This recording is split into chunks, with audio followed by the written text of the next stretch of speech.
Bom, eu vou dar uma aula aqui, meio no improviso, sobre a obra de São Tomás de Aquino. São Tomás de Aquino foi um teólogo que viveu no século XIII, ele nasceu em 1225, morreu em 1274, ele viveu 49 anos completos. São Tomás de Aquino é considerado assim um dos maiores teólogos e filósofos da história da Idade Média e da história da filosofia.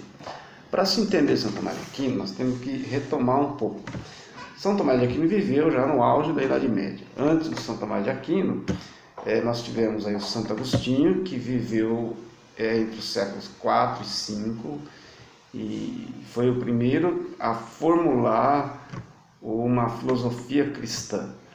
A questão é que no século V, os bárbaros invadiram a Europa, na época de Santo Agostinho ainda, e durante muito tempo, durante os séculos V, VI, VII, nada se produziu assim interessante no campo da filosofia, né? Deixa eu arrumar meu cabelo aqui, né? Então, o que aconteceu aí, por exemplo, os bárbaros não se interessavam por filosofia, né? Pela própria característica dos bárbaros. Os bárbaros, eles não diferenciavam o corpo da mente, a matéria do espírito, que é uma condição fundamental para você desenvolver filosofia. Os bárbaros não tinham isso. Então, com a invasão dos bárbaros sobre a Europa, o único refúgio da cultura foi a igreja. As obras de autores clássicos ficaram presos nos mosteiros, ou guardados nos mosteiros, né, na época. Enquanto que no outro lado do mundo, você pode ver através desse livrão aqui que eu tenho em mãos aqui, ó, você pode ver aqui, se dá para observar daí, né? Observar daí que, não sei se dá para observar bem, né? Que, por exemplo, olha, essa região aqui, ó, foi dominada pelos bárbaros, né? A Inglaterra foi dominada pelos anglo-saxões, a Espanha e Portugal foram dominados pelos visigodos, a Itália pelos ostrogodos, e ao norte os vândalos, que inclusive o Santo Agostinho fugia dos bárbaros, né? Fugia dos vândalos. Inclusive ele chegou a proteger fiéis na igreja por conta da invasão dos vândalos. E veja, só no século VIII é que você tem aqui a formação do Reino Franco na região da atual Gália, que seria correspondente à França de hoje, mais ou menos, França e Alemanha de hoje, né? Aqui, gente, com a formação do Império Carolíngio, foi possível uma certa estabilidade. Você não vai produzir cultura na turbulência, né? Você não vai produzir cultura durante uma guerra civil, você vai ficar em casa com medo, tomar um tiro na cabeça e tal, entendeu?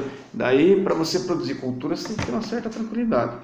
E a retomada da produção cultural na Idade Média foi com Carlos Magno, por incrível que pareça. Carlos Magno era analfabeto. Carlos Magno foi considerado o maior rei da Alta Idade Média, né? Ele foi imperador do Império Carolíngio e para ser coroado como imperador, ele aceitou uma aliança com o Papa, né? Em troca, Carlos Magno fez um movimento, quer dizer, organizou um movimento que foi conhecido na história como a Renascença Carolíngia. Nessa Renascença Carolíngia, o que mais se destacou foi a Escola do Palácio. A Escola do Palácio, que fica na cidade de Aix-de-la-Chapelle, que é a França de hoje, e lá ele organizou uma escola e convidou intelectuais, estudiosos, né, da Inglaterra, um tal de Pedro Lombardo de Pisa, Alcuino de York da Inglaterra e alguns da Espanha, e reuniu no palácio. A ideia era formar o quê? A ideia era formar teólogos, tá certo? Mas o que esse pessoal fez? O pessoal preservou a herança cultural grega, né? Mas logo depois veio uma sucessão de invasões na Europa, a invasão dos vikings e dos húngaros, né? E devastaram a Europa. A retomada foi devagar, lenta, devagar. Só no século XI surge na Europa a chamada escolástica. Bem, se você for nos livros, a escolástica, em alguns livros didáticos estão lá, escolástica é a filosofia cristã. Bem, a escolástica não é exatamente a filosofia cristã, a escolástica é um método de estudo. Nesse método de estudo implicava em três passagens. Primeiro, o estudo das leis da autoridade. A autoridade na igreja é considerada como autoridade a Bíblia, o Papa teólogos como Santo Agostinho, Santo Ambrósio, Santo Anselmo, foram grandes nomes da escolástica. E a segunda lei da escolástica era a lei da linguagem, quer dizer, a lei da linguagem era estudar o uso correto das palavras, né? Palavras cristãs, que implicavam um estudo de conceitos novos para a época, como a criação do mundo, a ideia de pecado original, de juízo final, tudo isso foi tema da escolástica. E a terceira etapa do estudo da escolástica era a dialética. A dialética medieval era simplesmente contrapor ideias contrárias para se chegar a um denominador comum.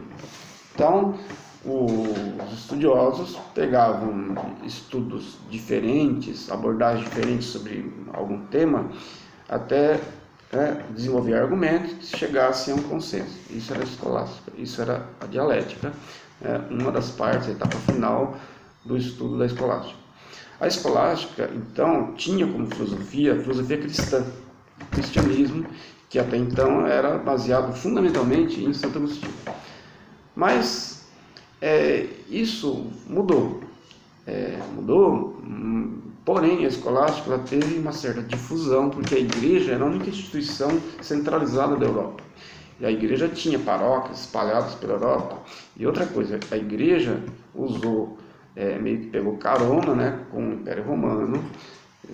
Você deve estar lembrado aí que a gente falou em aula aqui que o Augusto, imperador romano, tinha tornado o latim a língua oficial do Império Romano. Pois é, e o Império Romano caiu e isso foi mantido, né? Não mudou muito. E o latim foi utilizado como língua oficial da Igreja Católica. Pois bem, para ser possível um Santo Tomás de Aquino, foi necessário que houvesse uma verdadeira revolução filosófica na Idade Média. Essa revolução filosófica, ela tem muito a ver, gente, com a presença, com a ascensão dos árabes, do Império Árabe. Daí eu vou mostrar para vocês aqui de novo, naquele mapa, né? Aquele mapa está aqui, ó, aqui, você pode ver, localizar, vamos localizar aqui, ó, veja bem, aqui você tem aqui a Europa, né? A Península Ibérica, opa, estou saindo do vídeo aqui, e a Península Itálica, a Grécia, o Egito, e aqui você tem essa região do Oriente Médio, tá? Oriente Médio. Foi daqui da Arábia, né? Com perdão da redundância, da Arábia, que o Império Árabe foi criado. E daí os árabes, eles preservaram a cultura grega. Por que eles preservaram? Porque nessa região já tinha havido o Império Helenístico, quando Alexandre o Grande saiu da Macedônia, que foi essa regiãozinha aqui, ó, que eu estou apontando aqui, o norte da Península Balcânica. Ele domina a Grécia, dominou o Oriente Médio inteiro, e daí houve uma expansão da cultura grega para essa região do Mediterrâneo Oriental e para essa região aqui do Oriente Médio, certo? Pois bem, além disso, nos primeiros anos do cristianismo, os cristãos foram violentamente perseguidos pelo Império Romano. Você deve estar se lembrando disso, das aulas de história, né? Que os cristãos, muitos inclusive, tiveram que se esconder nas catacumbas, que era um abrigo subterrâneo, uma coisa sinistra. Daí, os cristãos se exilaram e foram embora aqui para essa região. Pois bem, esses cristãos aqui levaram, digamos, na bagagem, levaram a herança cultural grega, né? Daí, essa herança cultural grega, muita coisa dela se perdeu, né? Especialmente as obras de Aristóteles. Aristóteles, que vai ser fundamental para que Santo Tomás de Aquino, que nasceu aqui na Sicília, na região de Aquino, daí o nome dele, num castelo chamado de Rocca Secca. Você lembra de Boca Seca, você não vai esquecer. Aí, daqui, Santo Tomás de Aquino teria ido para Nápoles, daqui ele foi para Milão e foi para Paris. E como é que ele conheceu Aristóteles? Ele conheceu a obra de Aristóteles porque os árabes daqui se expandiram, dominaram o Oriente Médio. Você pode notar que hoje essa região toda é muçulmana, né? Essa região da Síria, Iraque, Irã, é toda muçulmana. Então, não sei se você está vendo direito aqui, né? Aqui a Arábia está aqui, ó, essa região. Aí os árabes dominaram o norte da África, inclusive hoje o norte da África ela é toda muçulmana também, né? Desde o Marrocos, Argélia, Tunísia, Egito, tudo isso aqui é muçulmano. E os árabes, né, que se tornaram muçulmanos, muçulmano quer dizer crente em Alá, tá? Eles dominaram o norte da África e dominaram essa região aqui, a Península Ibérica, que está vendo aqui no mapa, a Península Ibérica, essa região aqui. E aí eles dominaram a Espanha, que faz parte da Península Ibérica, né? Mas Portugal não foi tanto, foi mais a Espanha. Eles dominaram essa região por 781 anos. E na Idade Média, sob o domínio árabe, surgiram sim, se desenvolveram grandes cidades, como Córdoba, que tinha na época 250 mil habitantes. Era a maior cidade da Idade Média, Córdoba. Córdoba e Toledo. Toledo fica bem ao sul. Toledo fica bem ao sul da Península Balcânica, quase encostando aqui na África, sabe? Não, desculpa, Toledo não, Granada eu estou falando. Toledo ele fica um pouco acima, né? Ele fica perto de Madrid, certo? Depois de Toledo, Córdoba. Eram cidades em que acolheram intelectuais, como por exemplo um tal de Averroes. Guarda esse nome, Averroes. Foi o maior comentador da obra de Aristóteles. E a obra de Aristóteles, com a Espanha muito próxima do resto da Europa, essa obra foi parar em Paris. Foi onde o Santo Tomás de Aquino, que veio da Sicília, passou pela Itália, foi lá conhecer a obra de Aristóteles em Paris. Pois é, e o que tem a ver Aristóteles com tudo isso? Aristóteles, gente, é um autor fundamental para se entender o Santo Tomás de Aquino. A Europa passava por uma mudança muito grande, porque você sabe que a Europa na Idade Média era assim, basicamente agrícola, feudal. Grande parte da população morava na zona rural, vivia da agricultura. Pois bem, lá pelo século XI, quer dizer, lá pelo ano 1000 mais ou menos, a Europa começou a, de novo, revigorar as cidades, reaquecer a vida urbana. E Paris passa a ser um dos grandes centros urbanos, né? Um dos mais importantes centros urbanos, né? Aí nem tanto ainda, né? Mas Paris já era uma referência. No século XIII, nem tanto como seria depois, claro, né? Mas no século XIII, a Universidade de Paris já tinha 12 mil estudantes, entendeu? 12 mil estudantes. O cara, ele não tinha vestibular, né? Ele tinha que fazer um exame para provar que ele não era retardado da cabeça, que ele podia estudar, aí ele podia entrar na universidade.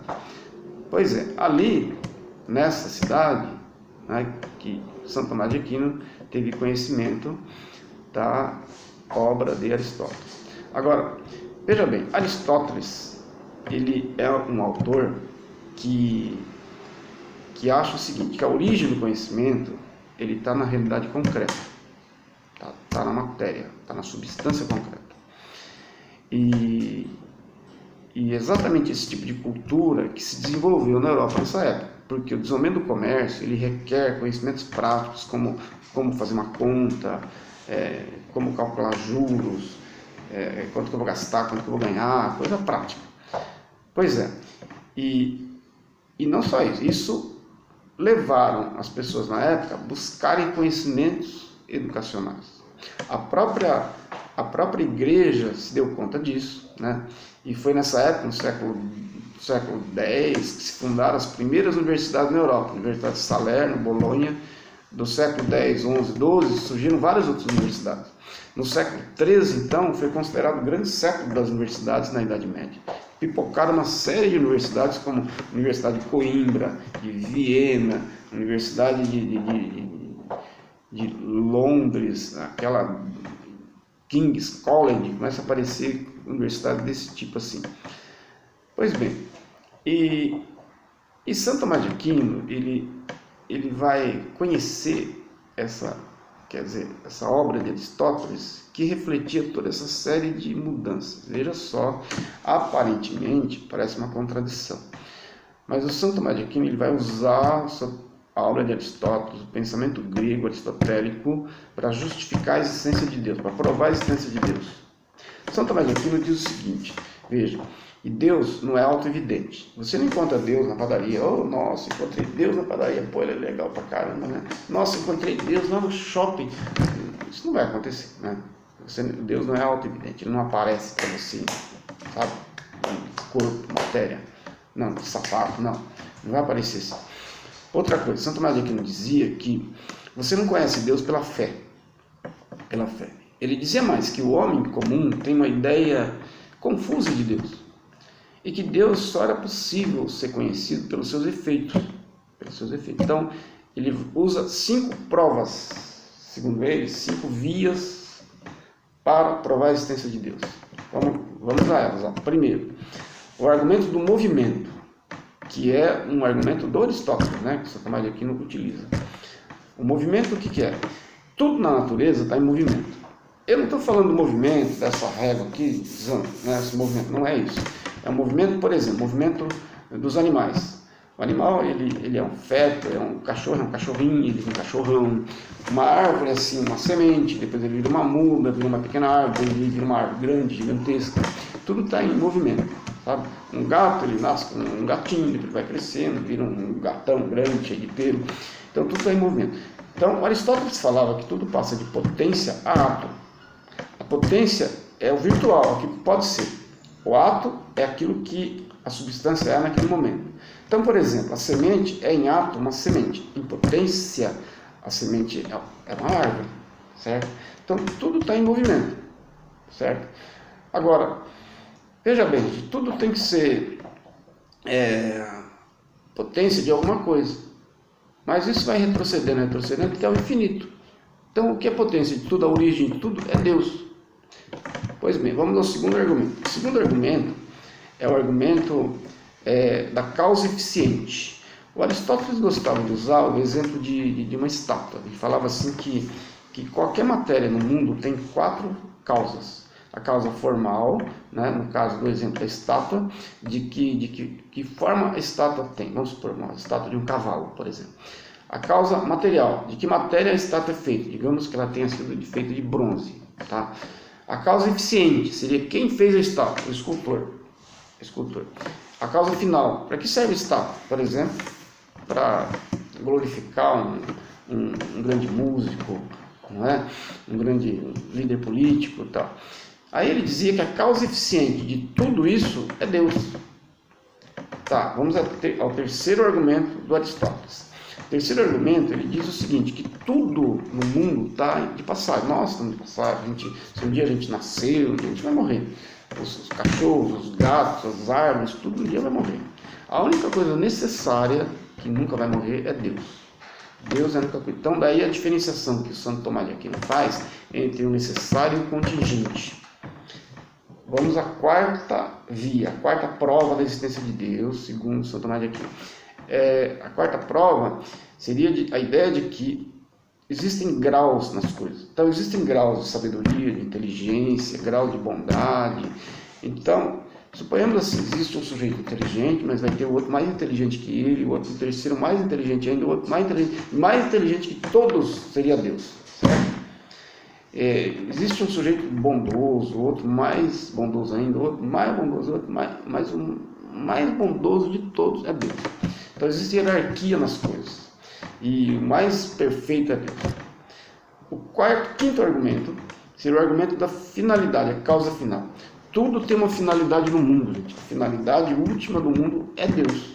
Nós vivemos, nós existimos, o mundo existe para Deus, segundo Santo Tomás de Aquino. E veja, Santo Tomás de Aquino não se ocupou apenas da questão da teologia, ele também tem trabalho sobre política. Em política, Santo Tomás de Aquino diz que o homem vive em sociedade. O homem é um ser social, certo? Nós nascemos para viver em sociedade. E isso vai ser depois contestado muito pelo Maquiavel. Maquiavel vai dizer que não, que o homem vive em sociedade porque existem leis, existe polícia, existem regras. Senão o homem não vive em sociedade, o homem vai se matar por aí, como acontece em várias regiões do Brasil aí, Pois bem, a outra questão, o Santo Tomás de Aquino vai se ocupar também da metafísica. A metafísica, para ele, é o estudo da essência da substância. É o estudo do ser enquanto ser. Então, estudo da régua enquanto régua, do livro enquanto livro, entendeu? Dessa caixinha de som enquanto caixinha de som. Está vendo aqui a caixinha de som? Olha a caixinha de som, que bonitinho. Então, o estudo da essência da substância. Tá? Tá, tranquilo. Outra questão, gente. Santo Tomás de Aquino vai se ocupar, então, além da teologia, da metafísica, da política, da economia também. No plano econômico, ele vai dizer o seguinte, ele vai defender a doutrina do justo preço das mercadorias. Ele diz que as mercadorias têm que ter um justo preço. Então, na época da Idade Média, se trocava 1 quilo de feijão por 1 quilo de arroz, 1 quilo de trigo por 1 quilo de cevada, por exemplo, né?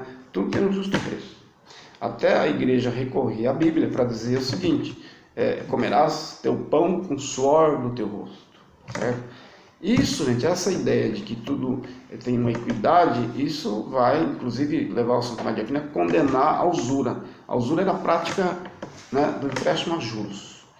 E a igreja dizia, e Santo Tomás de Aquino, que justificava isso, dizia que o sujeito que ganha a juros, ele ganha sem trabalhar, não pode. Ele ganha vendendo tempo, que é o que os bancos fazem, o que os capitalistas fizeram a vida toda e fazem até hoje, mais do que nunca, né? Por isso, gente, que os capitalistas não gostavam dessa ideia da igreja defender essas doutrinas do justo preço e tal. Por isso que vai ter um conflito entre a igreja e o capitalismo, mas isso depois é tema para nas próximas aulas aí. Tomara que você tenha aprendido alguma coisa com essa exposição minha. Tá bom? Obrigado aí pela atenção.